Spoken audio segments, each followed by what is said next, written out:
ce n'est pas parce qu'on est bon soldat qu'on va être promu général. Il y a d'autres compétences à développer et ces compétences-là, il faut pouvoir les développer.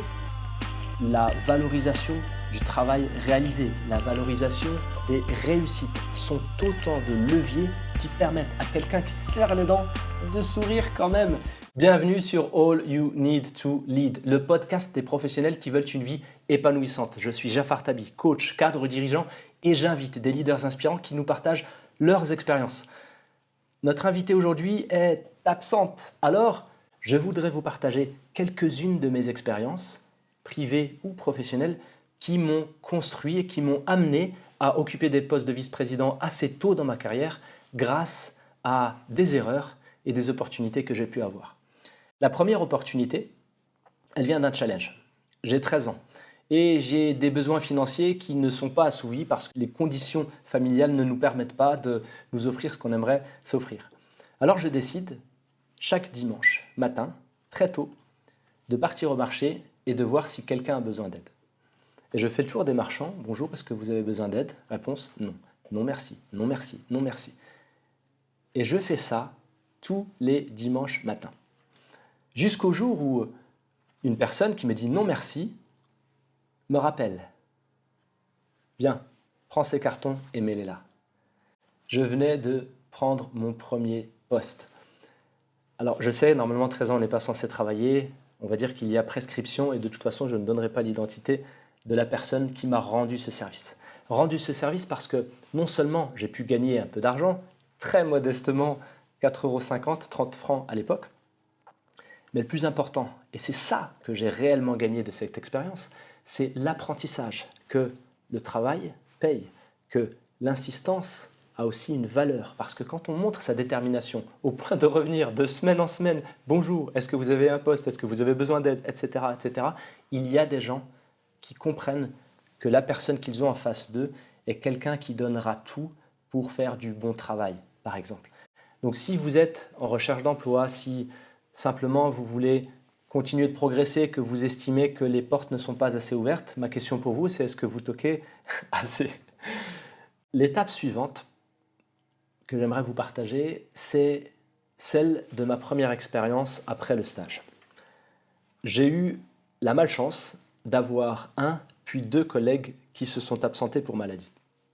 Et je me suis retrouvé avec une charge de travail énorme, celle de tenir 3 postes. Très difficile humainement, très difficile physiquement, pas juste d'un point de vue charge de travail, mais carrément physiquement, parce que je dormais très peu. Alors, ces conditions, normalement, ne devraient pas exister. C'est-à-dire que la plupart des managers normaux feraient attention à répartir les charges de manière différente. J'y suis certainement pour quelque chose parce que j'ai voulu prendre, ou en tout cas j'ai accepté de prendre, pas voulu prendre, j'ai accepté de prendre la charge supplémentaire pour rendre service et je le voyais aussi comme un challenge. L'inconvénient, c'est que j'ai poussé un peu trop fort, au point où j'ai commencé à avoir de l'eczéma, où j'ai commencé à avoir un léger strabisme, certainement le manque de sommeil. Et là, je me suis dit, ces alertes corporelles ne doivent pas être prises à la légère. Mon message pour vous, là aussi, c'est il est important de savoir écouter son corps et savoir à quel moment il est nécessaire de ralentir, de trouver des solutions ou de se faire du bien autrement. Le point est le suivant. Les erreurs que j'ai faites là, elles sont de plusieurs natures. La première, celle de ne pas savoir dire non et de prendre plus que nécessaire. Est-ce que c'est grave? Oui, quand même. Est-ce que ça a été gravissime? Non, parce que j'ai pu à un moment donné, quand mon corps me l'a dit, m'arrêter, de faire exactement la même chose, me reposer un peu plus le week-end, reprendre le sport qui m'a aussi fait du bien. Je pense que c'est important, même quand on est super engagé, d'avoir un autre équilibre que purement professionnel. Je parle à celles et ceux qui sont à fond dans le boulot. Je pense que c'est un bien aussi de pouvoir considérer d'autres choses, y compris quand on s'approche de la retraite et que du jour au lendemain, on perd tout. Fin de la parenthèse. La deuxième erreur que j'ai faite, et celle-là, elle est très très fréquente, c'est celle de travailler plus sur mon travail que sur moi-même. Pendant des mois, j'étais en train d'abattre du travail qui rendait service à la société. En ce sens-là, c'est tant mieux. C'est pour ça aussi que nous, salariés, nous sommes payés. Le problème, c'est que je me développais très peu, à part la résistance au stress, la capacité à être plus efficace, la capacité à développer des macros et toutes sortes de choses sous Excel qui m'ont permis de pouvoir abattre plus de travail qu'une personne normale. Le problème, c'est que si vous n'investissez pas en vous-même, vous vous plantez sur les étapes d'après. Et ça, cette erreur-là, je la vois très très souvent. Des gens qui ne comprennent pas, mince, je travaille franchement dur et mon chef me le reconnaît, mais je n'ai pas pris sa place quand mon chef est parti. On a pris quelqu'un d'autre, un petit jeune ou une petite jeune. Il est possible que si vous ne travaillez pas sur les compétences dont vous avez besoin, sur les postes supérieurs, vous n'êtes tout simplement pas prêt. Et ce n'est pas parce qu'on est bon soldat qu'on va être promu général. Il y a d'autres compétences à développer et ces compétences-là, il faut pouvoir les développer le long de sa carrière, même quand on est occupé. Un peu plus tard, à la fin de mon expérience chez Renault, j'ai été contacté par un chasseur de tête qui me propose d'aller en Chine. Ma décision fut clairement oui. Je me suis d'abord bien entendu entretenu avec ma copine et épouse actuelle. Pourquoi? Parce que naturellement, ce sont des décisions qu'il faut prendre en couple, en tout cas avec les personnes qui font votre vie au moment où vous prenez cette décision-là. Et aussi parce que c'est important que l'équilibre il soit pas seulement professionnel à titre individuel, mais qu'il le soit au niveau de la cellule familiale. J'ai pris cette décision d'aller en Chine pour le stretch culturel, pour le challenge que ça représentait. Mon conseil pour vous est particulièrement pour celles et ceux qui sont en début de carrière. Si vous avez la possibilité, prenez de gros challenges raisonnables. Et encore une fois, en ayant en tête qu'il faut se préserver, pas tomber dans un burn-out ou toutes sortes de situations dont il est parfois compliqué de se sortir. À chaque fois que vous avez la possibilité d'aller sur des missions challenging que vous avez les moyens de surmonter. Et ce que je veux dire par là, c'est que si vous avez 23 ans, que oui, vous êtes jeune, mais que vous venez d'avoir des triplés, c'est peut-être pas la bonne décision. Donc je ne suis pas en train de vous pousser à l'extrême, quelles que soient vos conditions. Par contre, quand vous pouvez faire ça, je vous assure, vous gagnez énormément. Et j'ai énormément gagné. Après cette expérience, et au passage, il faut que je vous parle de ça. Quand je suis arrivé en Chine, quelqu'un repartait, un ancien expatrié qui repartait, qui n'était en fait pas un expatrié, qui était parti 6 mois, puis reconduit 6 mois. Et je lui ai demandé alors, c'est dur le chinois? Et moi, je n'ai pas vraiment appris, parce que tu comprends, j'étais parti juste 6 mois. Et en 6 mois, ça sert un peu à rien, parce que le chinois est tellement complexe et tellement différent de ce qu'on apprend en français ou en anglais que ce n'était pas nécessaire, ou pas utile, finalement, aux 6 mois d'essayer d'apprendre, j'aurais rien appris. Et finalement, j'ai été reconduit. Et là, moi, dans ma tête, je me dis, mais mince, le monsieur en question passe 1 an en Chine et c'est dire quoi? 10 mots? Peut-être moins que ce que j'avais appris avant même d'arriver en Chine. Et je me dis, c'est vraiment dommage. Quelle que soit la durée de vos expériences, essayez d'en tirer le maximum profit. Vous ne savez déjà pas si vous allez effectivement rester que 6 mois ou 6 ans. Et je peux vous dire que si cette personne-là était restée 6 années de plus, je ne suis pas sûr qu'elle ait vraiment appris, parce que quand on n'a pas appris au bout d'1 an, pourquoi apprendre la deuxième année? Et ainsi de suite. C'est très très important de considérer ça. Le deuxième calcul que j'ai fait, et oui c'était un calcul, c'est que je me suis dit, la compétence de la langue chinoise, en France, il y a plein de gens qui parlent chinois, mais en France, chez les professionnels, il n'y en a pas tant que ça. Et donc c'est une compétence qui va me distinguer d'une grande partie de mes pairs. À chaque fois que vous identifiez des compétences qui vous intéressent, qui sont en lien avec votre environnement, qui vous permettraient de vous distinguer, faites-le. C'est beaucoup plus simple d'être bon sur 2 ou 3 ou 4 matières que d'être super bon dans une seule matière. Vous avez donc la possibilité, grâce à l'acquisition de quelques compétences bien choisies, de vous distinguer et de vous ouvrir des portes que vous n'auriez pas eues ouvertes si ce n'était pas par choix tactique ou par opportunité. Je reviens donc après ma première expatriation et je rentre en plein milieu d'un plan social. Catastrophe, mais j'ai la chance qu'on me donne une mission auprès d'un expert en logistique et transport. Et là, ce n'est pas du tout ma tasse de thé, la logistique ou le transport. Mais j'ai le choix entre faire le job et that's it, et c'est tout, ou bien faire le job et me dire, mais mince, j'ai quelqu'un qui a une expérience monstrueuse et qui est dans le partage. La plupart des experts sont dans le partage. Et j'ai tellement appris au contact de cette personne en termes de compétences techniques, des choses qui m'intéressaient à l'origine pas trop, mais qui m'ont là aussi ouvert de nouvelles portes pour les missions d'après. Vous ne savez pas de quoi demain est fait, Ce que je peux vous dire, c'est que acquérir des compétences ne vous sera jamais nuisible, sauf si vous faites ça au détriment d'une vie familiale, de votre santé ou autre. Mais en général, on est capable d'être au travail et d'apprendre. Donc soyez curieux, rencontrez des gens qui sont dans le partage et qui vous apprendront des choses qui vous seront particulièrement utiles. Votre valeur sur le marché de l'emploi, ce n'est pas votre salaire, c'est ce que vous avez là en termes de compétences et en termes d'expérience. Une fois que j'ai fini cette mission-là, je me suis retrouvé dans une équipe recherche et développement un peu subie, c'est-à-dire que je n'étais pas encore à ce moment-là, et peut-être que c'était aussi un manque de maturité de ma part pour être un peu plus dans le lead, dans le fait de prendre mon destin en main sur quel poste prendre. Je n'étais pas encore là, je n'avais pas encore ce concept d'avoir un bon réseau, de se connecter à des gens pour essayer de saisir les opportunités au moment où ils les voient, même si je ne les vois pas encore. Tout ça, je n'étais pas encore prêt. On arrive donc, je suis en recherche et développement et la situation de la société est telle qu'il y a besoin de refaire un autre plan social. Et là, les RH viennent me voir et me disent « Écoute Jafar, on voudrait t'informer de quelque chose. Cet après-midi, on va annoncer un plan social. Ce plan social est drastique, notamment sur les équipes recherche et développement dont tu fais partie.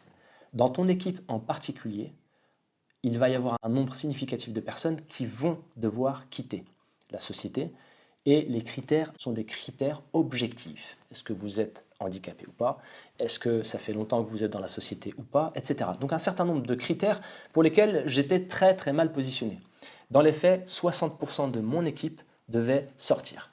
Donc ils ont été extrêmement bienveillants déjà de m'informer et de me dire que c'est pas parce qu'on t'aime pas, c'est juste que voilà.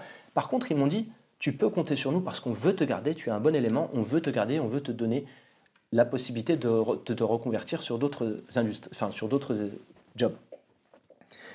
À ce moment-là, j'ai deux choses. Soit je me dis, je leur fais confiance et ils finiront par me trouver quelque chose. Et franchement, je leur faisais confiance. Donc j'étais à peu près sûr qu'ils allaient faire le nécessaire pour m'offrir des possibilités. Ou je me dis, ben non, un gagnant, c'est quelqu'un qui sait ce qu'il fait quand il perd. Et c'est ce que je décide de faire. Je me dis, qu'est-ce qui se passe si jamais il ne me trouve rien? Ou bien s'il me trouve quelque chose qui ne me satisfait pas? J'ai commencé à chercher un travail. J'ai cherché un travail, j'ai trouvé un travail. Il se trouve que j'ai eu un deuxième poste sur lequel j'ai pu négocier des conditions salariales bien supérieures, puisque j'avais déjà le premier où j'avais un peu uplifté, puisque j'étais sous-payé à ce moment-là, significativement sous-payé. Et le deuxième à qui j'ai demandé encore plus, puisque de toute façon, il fallait bien que je choisisse entre les deux, et j'avais déjà une offre ferme à un niveau donné.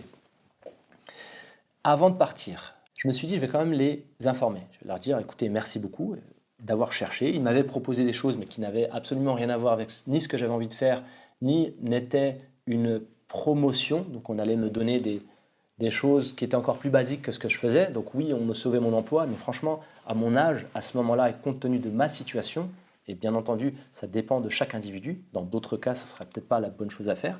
Mais dans mon cas, j'étais prêt à partir. Et surtout pour partir pour des postes qui me font grandir.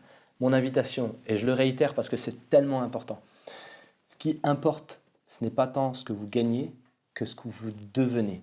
À chaque fois que vous avez l'opportunité dans votre carrière de prendre des directions qui vous amènent à devenir plus compétent, plus valuable, de plus grande valeur sur le marché de l'emploi, prenez plutôt celle-là que celle qui vous paye bien et qui peut-être vous destine à un placard un peu plus tard. Vous ne voulez pas, je ne vous souhaite pas d'être surpayé. C'est une situation très handicapante, en particulier quand on est malheureux dans son poste.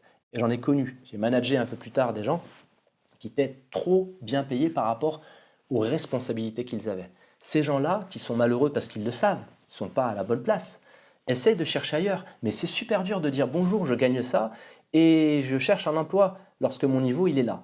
Donc, je ne vous souhaite pas d'être sous-payé. Je parle en particulier à mesdames, où je pense que, au moins dans les pays dans lesquels j'ai travaillé, il y a un écart malheureusement qui ne se referme pas assez vite entre les hommes et les femmes. Donc bien entendu, défendez votre valeur, les revenus que vous méritez compte tenu de ce que vous créez pour la société. Mais dans tous les cas, mon message, au-delà de se défendre pour ne pas être significativement sous-payé, c'est raisonner valeur sur ce marché de l'emploi plutôt que simplement essayer d'augmenter les salaires. Fin de la parenthèse salariale. Je préviens les RH et mon management que je vais partir, que j'ai trouvé des projets qui m'intéressent beaucoup plus et je décide de partir. Et là, ils me disent, attends, est-ce que tu peux nous laisser une semaine de plus? En une semaine, ils ont ouvert sur d'autres business units au sein du même groupe. Et j'ai pu passer des entretiens en toute urgence et rencontrer des gens qui m'ont séduit par qui ils étaient et par les missions qu'ils proposaient. Et c'est ainsi que je suis resté dans la même société, j'ai eu une augmentation salariale significative. Et encore une fois, ça ne veut pas dire que j'étais surpayé, c'est simplement que j'étais sous-payé avant, vraisemblablement. Et j'ai pu continuer au sein du même groupe. Et là, j'avais en charge un certain nombre de sujets qui étaient extrêmement stratégiques. Par exemple, est-ce qu'il faut racheter telle ou telle société? Comment je transforme une usine qui est en train de perdre beaucoup d'argent? Comment je fusionne différentes usines parce qu'on a un marché qui maintenant devient beaucoup plus petit et on n'est plus capable d'avoir 3 usines dans le même endroit? Des sujets quand même stratégiques et derrière, il y a aussi de l'humain parce qu'il y a des femmes et des hommes qui travaillent. Donc on a envie de transformer le système industriel de manière à ce que demain, ces personnes-là, soit elles maintiennent leur travail, soit à défaut, qu'on ait quelque chose de suffisamment compétitif pour pouvoir les réintégrer à un moment ou à un autre ou générer d'autres opportunités d'emploi. Quand on a ce genre de poste, qui est foncièrement différent de son expérience préalable, ma recommandation pour vous, c'est regarder quels sont les secteurs ou quelles sont les personnes, les experts, ce que vous voulez, mais regardez, benchmarker pour voir d'où pouvez-vous apprendre le plus vite possible sur ces sujets-là. En l'occurrence, stratégie, si vous entendez stratégie, c'est pas idiot d'aller voir des gens qui sont dans des cabinets stratégiques type McKinsey, Boston Consulting Group, Bain, etc., qui ont des frameworks, des manières de réfléchir, des manières de résoudre certains problèmes.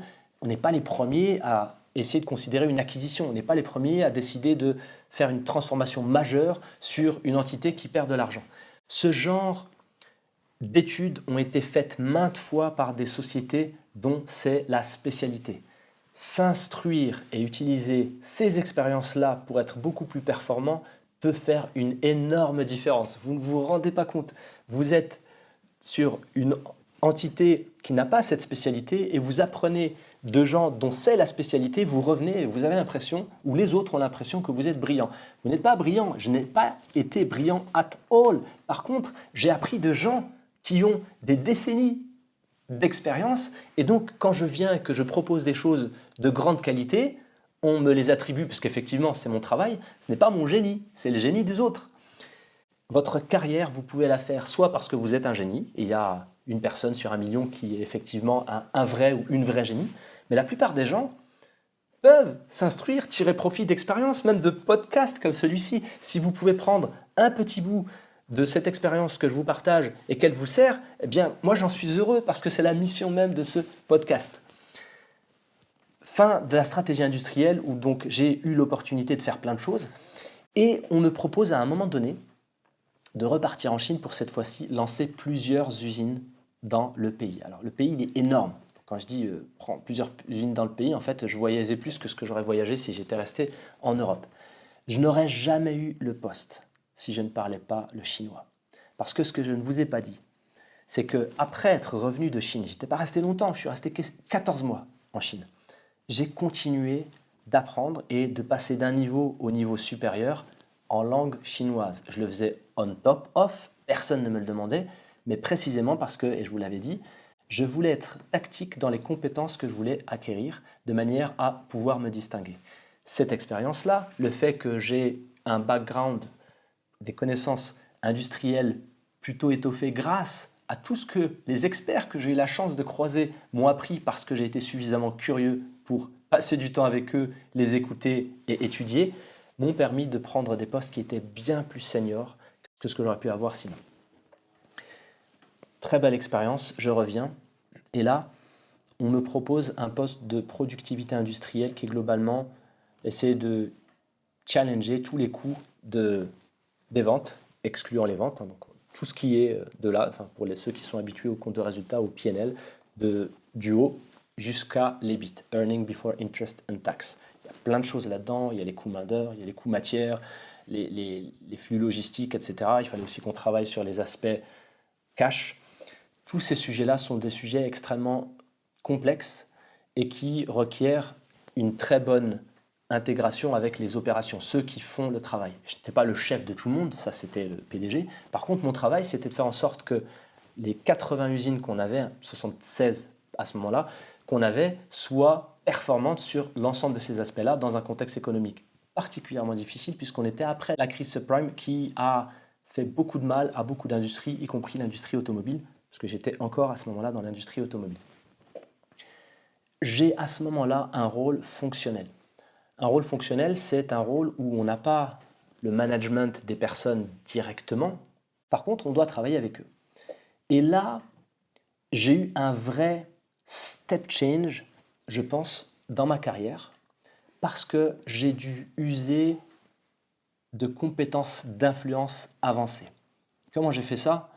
Eh bien, en m'instruisant. Oui, il n'y a rien de mieux que l'expérience. Mais quand vous n'avez pas encore l'expérience, votre meilleur ami, c'est le livre. Votre meilleur ami, c'est la personne qui a fait ça avant vous et qui peut vous conseiller.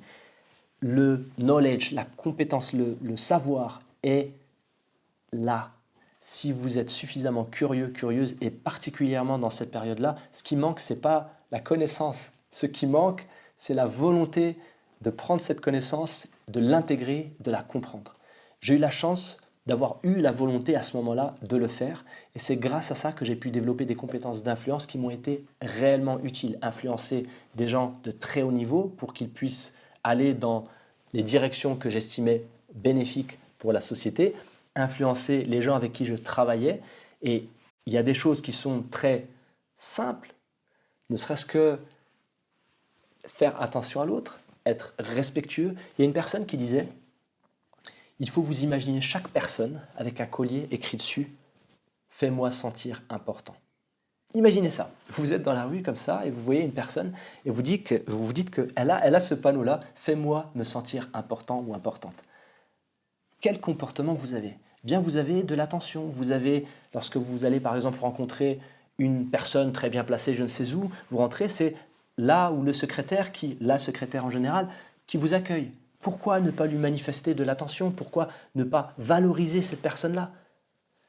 Ce genre de clés qui sont petites parmi tant d'autres, mais font vraiment la différence. La différence entre un leader inspirant et un leader pas inspirant, c'est souvent en lien avec l'amour qu'il porte à la personne qu'il a en face.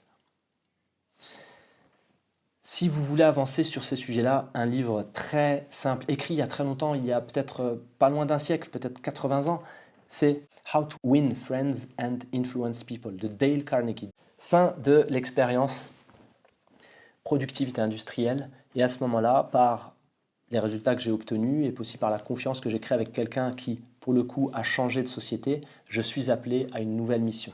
Une nouvelle mission cette fois-ci où je dois manager 700 personnes, dont 200 qui sont sur un secteur en crise. Et quelle belle expérience! J'en ai bavé. J'ai passé la très grande majorité de mon temps sur le secteur où il y avait ces 200 personnes-là qui étaient en difficulté majeure. J'ai beaucoup appris sur la capacité à prendre le stress et à transmettre un message enthousiaste auprès des équipes. C'était la période où j'ai le plus accéléré sur ma capacité à rendre les gens heureux, à contribuer à les rendre heureux. Je ne les rends pas heureux. Par contre, l'attention qu'on leur porte, la valorisation du travail réalisé, la valorisation des réussites sont autant de leviers qui permettent à quelqu'un qui serre les dents de sourire quand même. Et c'est ça que vous voulez. Les périodes de challenge, ce que vous voulez, c'est donner aux gens l'envie de continuer, même si c'est dur. Et si ça, vous savez le donner, eh bien, je peux vous assurer que vous faites des miracles. Et la chose qui est rigolote, c'est que à vouloir rendre les gens heureux et contribuer à leur bien-être, j'étais moi-même meilleur. D'ailleurs, il y a une personne qui était un ancien de chez Google et qui a travaillé sur le bien-être au travail, etc. Et il a développé une formation où il parlait d'un certain nombre de choses.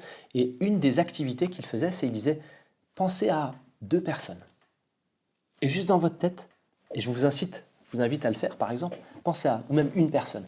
Pensez à une personne et dites-vous « Je lui souhaite d'être heureuse. » ce simple exercice, quand vous le faites sincèrement, va vous rendre vous plus heureux. Pourquoi? Parce qu'au moment où vous faites cet exercice-là, vous êtes quelqu'un de bien qui souhaite à quelqu'un d'autre du bien. Souhaiter le bonheur des autres est une belle manière de contribuer à son propre bonheur. Donc là, maintenant, si je reviens, parce qu'on est là sur le leadership et le développement personnel, ce que je vous dis, c'est que faire en sorte que les gens dans vos équipes se sentent bien parce que vous savez communiquer avec eux, parce que vous leur donnez envie de continuer, parce que vous les reconnaissez, parce que vous avez vu qu'ils étaient importants, fera de vous un leader humain bien plus performant que celui qui est simplement orienté résultat exclusivement. Bravo, vous avez écouté ce podcast jusqu'au bout. Si vous avez aimé, n'hésitez pas à vous abonner, à mettre une note 5 étoiles ou un pouce vers le haut, à partager et à commenter. Si vous voulez d'autres contenus intéressants, n'hésitez pas à aller voir ma chaîne YouTube All You Need to Lead ou mon profil LinkedIn Jafar Tabi dans lequel je partage aussi quelques idées qui pourraient vous intéresser. À bientôt.